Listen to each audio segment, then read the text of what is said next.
Assalamualaikum warahmatullahi wabarakatuh. Di presentasi kali ini, di video kali ini akan mengusung tema teori perkembangan kognitif dari perspektif sosial. Bismillahirrahmanirrahim. Assalamualaikum warahmatullahi wabarakatuh.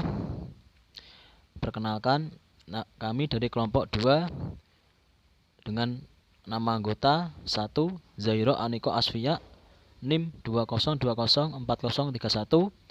Yang kedua Dewi Saudatun Zarok 20204037. Yang ketiga Ahmad Rojib Ikhwani 20204044.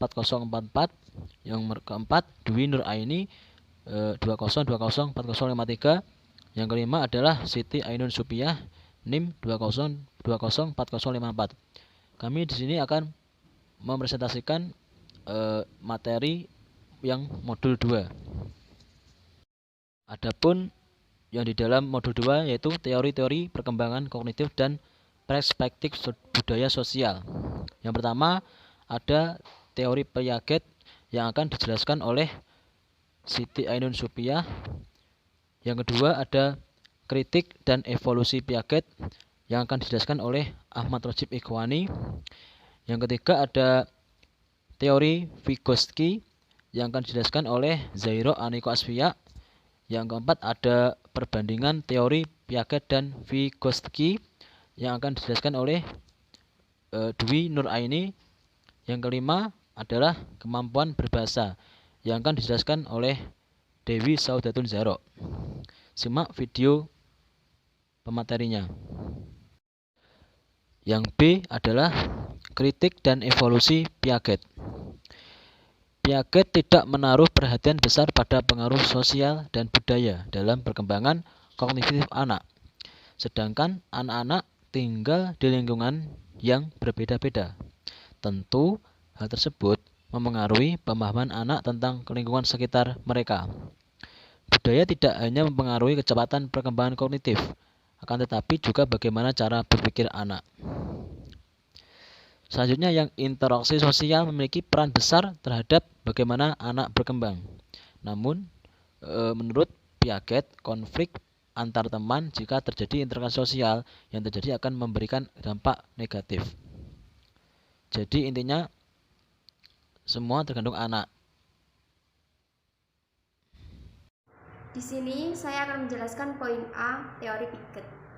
Teori Piaget adalah ketika Piaget meneliti bagaimana manusia dapat memperoleh pengetahuan, ia menyimpulkan bahwa pengetahuan merupakan kondisi, melainkan sebuah proses. Pengetahuan didefinisikan sebagai hubungan antara subjek dengan apa yang diketahuinya. Menurut Piaget, pemikiran anak bersifat sistematis. Mereka memiliki struktural mental dasar atau skemata yang dijadikan landasan untuk menyerap pengetahuan baru. Membangun pendidikan dilakukan dengan menyelaraskan skemata yang telah anak miliki dengan skemata yang baru diketahui. Tahap perkembangan kognitif Piaget. Yang pertama, sensomotorik usia 0-2 tahun, yaitu refleks berinteraksi dengan lingkungannya. Contohnya, ketika kita menyentuh bibir bayi dengan jari, bayi akan menghisap jari tersebut. Yang kedua, preoperasional usia 2-7 tahun, yaitu membangun representasi mental. Contohnya, orang tua yang menyuapi anaknya dengan sendok. Mereka berpura-pura bahwa sendok yang melayang di udara adalah pesawat. Yang ketiga, operasional konkret usia 7-11 tahun, yaitu penggunaan logika lebih baik. Contohnya, ketika air di wadah kedua harus dikembalikan seperti semula. Yang terakhir, operasional formal usia 11-15 tahun, yaitu mampu berpikir logis dan menarik kesimpulan. Cara beradaptasi ada dua macam, yaitu yang pertama asimilasi adalah menginterpretasi pengalaman baru dengan skemata yang sudah dimiliki. Contohnya, Lia tahu dari buku-buku cerita yang dibacanya bahwa pohon berwarna hijau dengan batang berwarna coklat. Pada kemudian hari, dia melihat bahwa daun-daun pada pohon juga bisa berwarna kuning atau merah. Yang kedua, akomodasi adalah memodifikasi skemata untuk memahami pengalaman baru. Keduanya bekerja sama untuk membantu perkembangan kognitif untuk beradaptasi dan kesesuaian paham anak dan lingkungannya. Contohnya, Andi tahu bahwa kucing dan anjing berkaki 4. Ketika ia melihat binatang yang belalai panjang, ia belum tahu apa nama binatang tersebut, meskipun sama-sama berkaki 4 seperti anjing dan kucing. Ada modifikasi skemata yang terjadi saat Andi memahami bahwa binatang berkaki 4 tidak hanya kucing dan anjing, tetapi masih banyak lagi. Pendekatan tahap perkembangan kognitif Piaget ada 5, yaitu yang pertama, setiap tahap merupakan satu kesatuan keseimbangan ekuilibrium yang terstruktur. Yang kedua, tahap-tahap dalam perkembangan kognitif Piaget akan berkesinambungan dengan tahap sebelumnya. Yang ketiga, tahap-tahap perkembangan terjadi secara berurutan. Yang keempat, tahap-tahap perkembangan bersifat universal. Dan yang terakhir, setiap tahap perkembangan memiliki prosesnya masing-masing. Skemata adalah sebuah pemahaman dasar yang dimiliki anak tentang hal sekitarnya. Contohnya, Ani mengenal rumah adalah sebuah bangunan berbentuk segi 4 dengan atap yang berbentuk segitiga di atas. Pada tembok rumah di bawah atap terdapat 2 jendela yang terbuka. Setiap anak memiliki skemata-skemata yang berbeda-beda karena pengalaman yang dimiliki setiap anak berbeda pula. Selanjutnya pada bagian yang D, yaitu saya akan menjelaskan tentang teori perkembangan kognitif dari Vygotsky. Salah satu perspektif yang dapat digunakan untuk mengevaluasi perkembangan kognitif adalah perkembangan sosiohistoris, yakni perkembangan yang terjadi dalam budaya seseorang yang terlahir dari nilai-nilai, norma, dan teknologi. Perspektif inilah yang banyak difokuskan oleh penelitian saat ini tentang ide dari Vygotsky.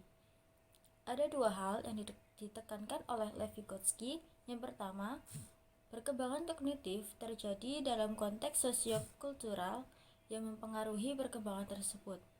Yang kedua, banyaknya kemampuan kognitif penting pada anak yang berkembang dari adanya interaksi sosial dengan lingkungannya. Dalam teori Vygotsky, kita ada 5 pembahasan. Yang pertama, zona perkembangan proksimal. Zona perkembangan proksimal adalah perbedaan antara apa yang anak bisa lakukan sendiri dan apa yang dia mampu melakukan dengan adanya bantuan. Ketika seseorang ingin membantu anak menguasai keterampilan baru, maka orang tersebut harus memastikan bahwa zona itu masih ada pada zona ZPD atau zona perkembangan proksimal. Yang kedua, ada scaffolding. Scaffolding adalah bantuan belajar yang diberikan pada seorang anak dalam proses belajar, sebelum akhirnya anak tersebut mampu memahami atau menyelesaikan sebuah masalah. Yang ketiga adalah peran seorang kakak dalam scaffolding. Di sini, kalau dalam rumah pasti memiliki peran-peran tertentu. Kalau kakak berperan sebagai seorang sosok model atau tutor bagi adik mereka. Adik akan mencontoh apa yang kakak perbuat. Yang keempat, ada implikasi teori Vygotsky terhadap pendidikan. Di sini, Vygotsky pada pembelajaran aktif menekankan seorang instruktur berperan akan membantu seorang anak dalam proses belajarnya. Yang kelima, ada cooperative learning. Di sini di dalam cooperative learning, anak harus menyampaikan pendapat mereka kepada orang lain. Dengan berbicara, mereka bisa mengevaluasi dan bisa lebih baik dalam penyampaian agar dipahami orang lain. Kalau lebih sering menyampaikan pendapat, otomatis akan sering berinteraksi dan itu bisa melatih kemampuan anak dalam menyampaikan pendapat dan mengolah kata agar bisa dipahami orang lain. Selanjutnya saya akan menjelaskan mengenai peran kemampuan berbahasa dalam perkembangan kognitif. Yang pertama, teori Piaget dalam bahasa. Nah, Piaget ini menyebutkan bahwa perkembangan kognitif pada setiap anak itu bersifat universal, yakni setiap anak itu mempunyai perkembangan kognitif yang sama rata, tidak ada perbedaan. Yang kedua yakni teori Vygotsky. Dia menyebutkan bahwa teori ini peran dari perkembangan kognitif itu setiap anak berbeda-beda. Perkembangan setiap anak itu tidak sama. Jadi antara teori Piaget dan Vygotsky itu berbeda dalam hal perkembangan kognitif. Kali ini saya akan memaparkan mengenai peran perkembangan. Kali ini saya akan memaparkan mengenai peran kemampuan berbahasa dalam perkembangan kognitif. Yang pertama, teori Piaget dalam bahasa. Teori ini menyebutkan bahwa ketika anak sebelum menginjak waktu mereka sekolah itu akan ada percakapan egosentris, yang mana percakapan ini tidak ditujukan kepada siapapun dan tidak berarti apapun. Yang artinya bahwa percakapan egosentris ini lebih mengedepankan apa yang mereka katakan, tetapi mereka tidak tahu apa yang mereka ucapkan, tidak tahu arti dan kepada siapa mereka harus mengucapkannya. Bisa dikatakan bahwa hal tersebut merupakan omong kosong.